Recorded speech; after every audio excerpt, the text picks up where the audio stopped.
Hello everyone, first attempt channel में आपका स्वागत है। जैसे कि पता है कि आज जिनका एग्ज़ाम 28 तारीख को है उनका एडमिट कार्ड आ चुका है। और यह जो लेक्चर होगा या जो मैं 10 मिनट में आपसे साथ बात करूंगा ये रामबाण होने वाला है। जिनकी भी परीक्षा 28 को वो ज़रूर देखिएगा, इसको स्किप गलती से ही मत कीजिएगा।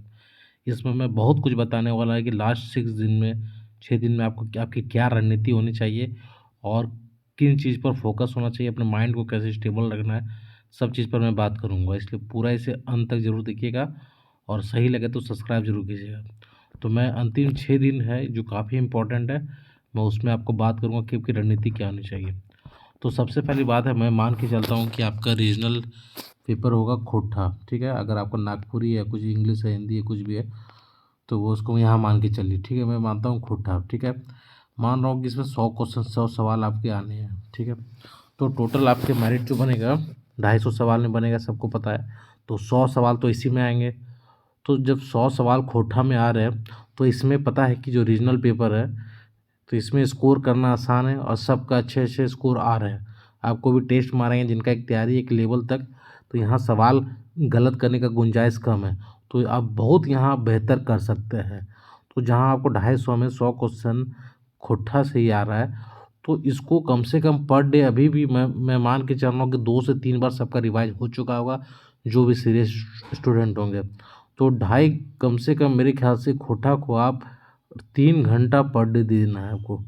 3 घंटा से कम नहीं देना है। अब सुबह 1.5 घंटा बांट सकते हैं, शाम को 1.5 घंटा बांट सकते हैं, लेकिन ओवरऑल 3 घंटा आपको खोटा को ही देना है। क्योंकि खुद समझिए कि 250 क्वेश्चन है, 250 क्वेश्चन में आपका 100 क्वेश्चन तो सिर्फ खोटा से आएगा, ठीक है। तो बचा 150 क्वेश्चन। तो ये क्यों ना जो 100 क्वेश्चन है इसको हम लोग सेव कर ले, इसमें अपना जहाँ तक मैक्सिमम स्कोर है वहाँ तक लाया जाए। और कंपेयरली ये पेपर 3 से आसान है। पेपर 3 में बहुत सारे टॉपिक जीएस है, कंप्यूटर है, मैथ है, साइंस है, बहुत सारे मिक्स है। तो उसमें किस तरह का लेवल आएगा, किस तरह का सवाल आएंगे, कहना उसमें मुश्किल है। हो सकता है कि आपका कोई थोड़ा सा कमज़ोर हो कोई पार्ट, लेकिन जो खोटा या नागपुरी है या जिनका भी कोई रीजनल है तो इसमें स्कोर करना उसके तुलनात्मक रूप से थोड़ा सा ईजी है।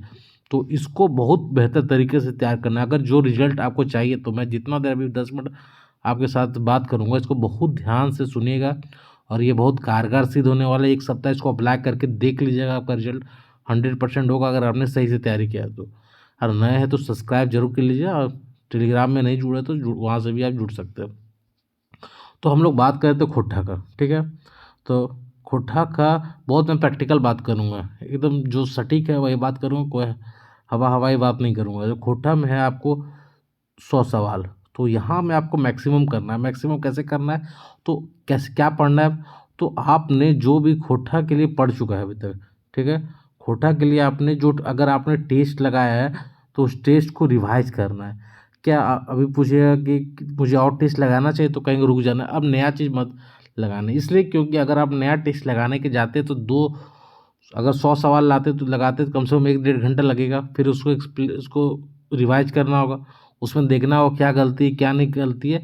तो आपका 3 से 4 घंटा एक टेस्ट में चल जाएगा। उसको फिर एनालिसिस कीजिएगा, फिर कहाँ गलती हुआ, ये सब सारा कुछ देखने में एक टेस्ट में चल जाएगा 3 से 4 घंटा। तो अब कहेंगे जितना आपने टेस्ट लगा लिया उसको रिवाइज कीजिए, अब नया टेस्ट गलती से मत लगाइए। तो खोटा में क्या कैसे पढ़ना है, खोटा में 2-3 चीज़ बताएंगे हम। सबसे पहले खोटा के लिए आपको 100 सवाल है तो मैं खोटा पर लेके चल रहा हूँ। आपका अगर कोई दूसरा है तो वहाँ पे दूसरा सब्जेक्ट आप मान सकते हैं। तो खोटा में एक तो जो अपना आपने नोट्स बनाया होगा, ठीक है, पहला चीज़। आपने कोई टेस्ट सीरीज लगाया होगा, दूसरा चीज़, ठीक है। या आपने कोई क्वेश्चन पेपर सॉल्व किया होगा, 3 चीज़। और चौथा चीज़ PYQ, प्रीवियस ईयर क्वेश्चन। ये 4 चीज़ पर आप रुके रहिएगा। इस 4 चीज़ को जितना बार रिवाइज कर सकते हैं। अगर आपने कोई वीडियो से रिवाइज किया तो फिर वहाँ से रिवाइज कीजिएगा, नोट्स बनाया तो नोट्स को रिवाइज कीजिएगा। लेकिन कोशिश कीजिएगा पर डे कम से कम 3 घंटा मिनिमम 3 आवर आपको खोटा में देना है, मिनिमम बता रहे। अगर आपका उधर सही है तो थोड़ा सा बढ़ा भी सकते हैं, लेकिन 3 घंटा आपको पर डे खोटा में देना ही है। अगर रिजल्ट चाहते हैं आप तो यहाँ 100 क्वेश्चन पहले सेव कर लीजिए, फिर हम लोग आगे ही बात करेंगे। तो इसमें 3 घंटा देना है, रिवाइज रिवाइज रिवाइज जितना रिवाइज कर सकते हैं। और म्यूनसिपल का क्वेश्चन जरूर देख के जाना है खोटा का, वहाँ का उसका पैटर्न थोड़ा सा समझना है और थोड़ा सा प्रीवियस ईयर क्वेश्चन ज़्यादा देखना है। ये नहीं कि दूसरे तीसरे कोचिंग का क्वेश्चन के चक्कर में मत रहिए, प्रीवियस ईयर देखिए, बहुत सारे क्वेश्चन रिपीट हो जाएंगे सेम टू सेम। तो खोटा में रिवाइज करना है, नोट से अपना टेस्ट सीरीज बनाया वहाँ से रिवाइज करना है, जैसे करना है रिवाइज, थोड़ा सा फास्ट रिवीजन पर जाना मोड में, ठीक है।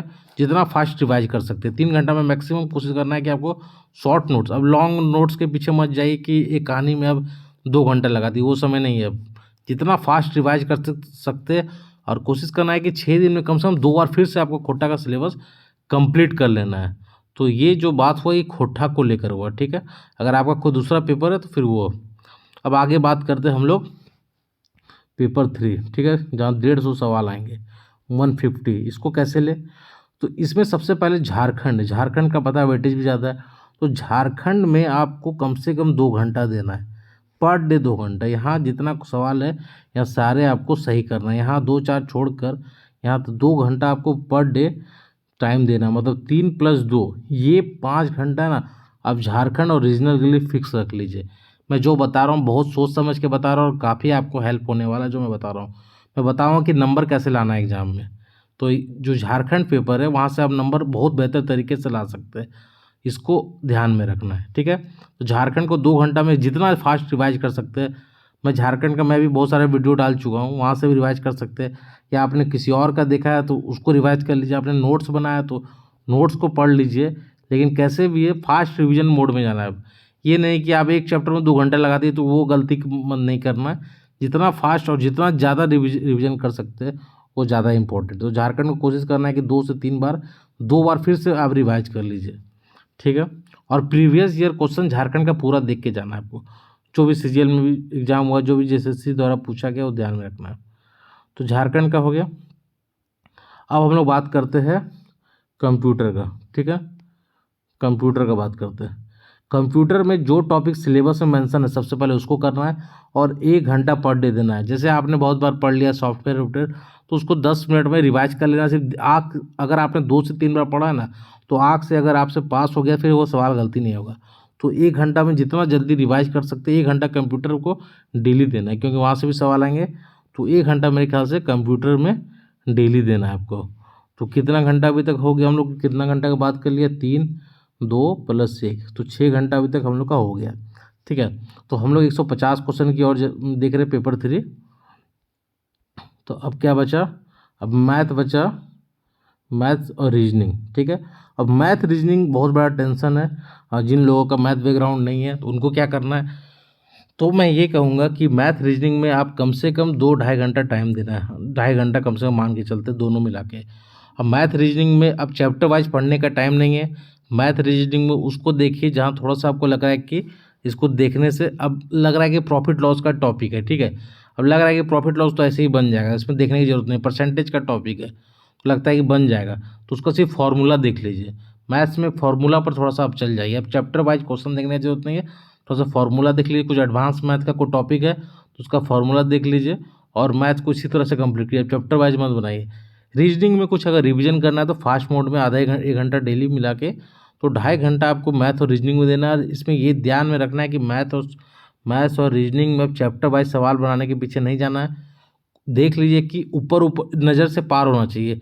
आपने जो भी मैथ्स में कहीं से ही पढ़ा हो, कुछ नोट्स बनाए होंगे या किसी का लेक्चर से पढ़े होंगे, तो ऊपर से नज़र से आपको सिर्फ देख लेना है, ऊपर ऊपर पार होना चाहिए। और कुछ जहाँ से लग रहा है कि डाउट है, जैसे आपको पता होगा अपना कि मेरा एडवांस मैथ थोड़ा सा कमज़ोर है, तो उसको थोड़ा सा ज़्यादा देख लेना है। अब देखना है कि जो अरिथमेटिक है, जो प्रॉफिट लॉस है, परसेंटेज है, इस टाइप का जो चैप्टर लग रहा है कि वो तो एग्जाम में जाएंगे तो बन जाएगा, इतना बार प्रैक्टिस कर चुका है, तो उसको नहीं पढ़ना है, क्योंकि ये आप ही को पता होगा कि कौन सा वीक पोर्शन है कौन सा नहीं। तो मैथ रीजनिंग में गलती एक भी सवाल नहीं करना है। अगर सवाल का लेवल सही रहता है तो लगभग बना के आना है। जो टफ रहेगा तो सबके लिए टफ रहेगा, इसलिए घबराना भी नहीं है।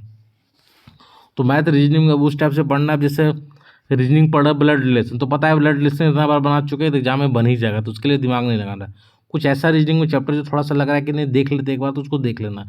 तो थोड़ा सा सेलेक्टिव होना है, सब चीज़ के पीछे नहीं भागना है, अब थोड़ा सा सेलेक्टिव हो जाना है, ठीक है। तो हमने क्या क्या बात कर लिया, खोटा का बात कर लिया, खोटा का बात कर लिया, झारखंड का बात कर लिया, कंप्यूटर का बात कर लिया, रीजनिंग का बात कर लिया, मैथ का बात कर लिया, ठीक है।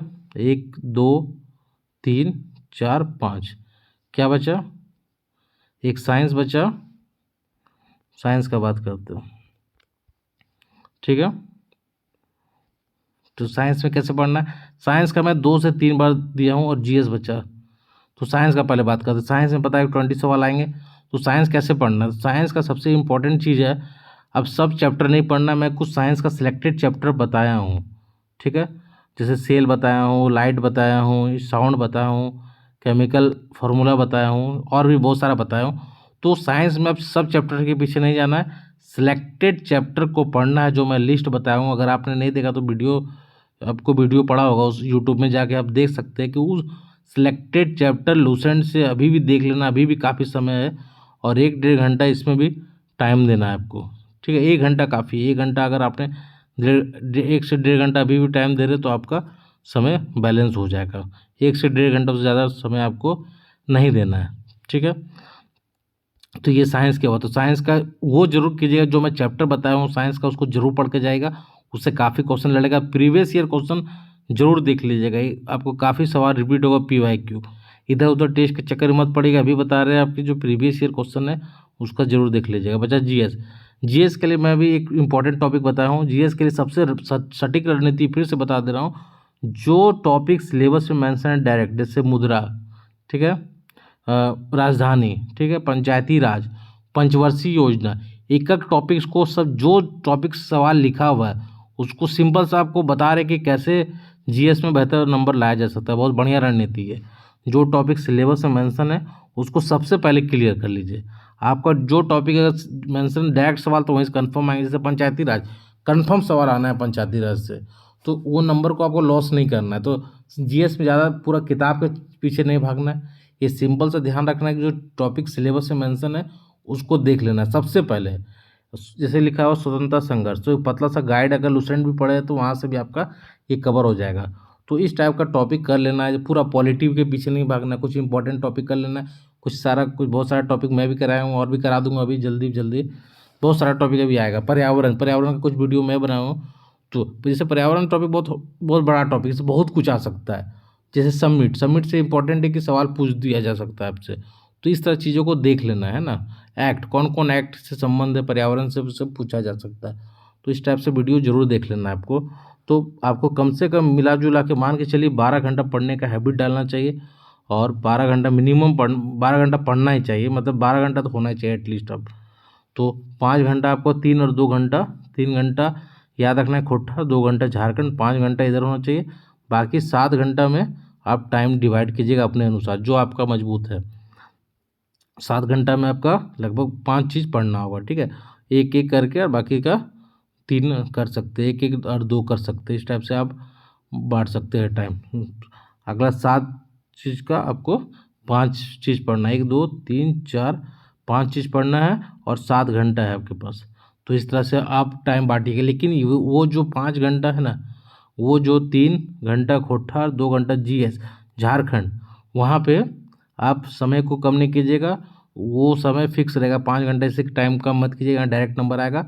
और जहाँ जीएस में आप दिमाग ज़्यादा नहीं लगाना, जीएस में जो टॉपिक दिया हुआ पहले उसको कीजिए, 10 सवाल तो वहीं आ जाएंगे। बहुत सारा मैं भी करा चुका हूँ, देख सकते हैं, उसको वहाँ से कवर कर लीजिएगा। तो इस तरह से आप रणनीति आपका लास्ट 6 दिन का होगा।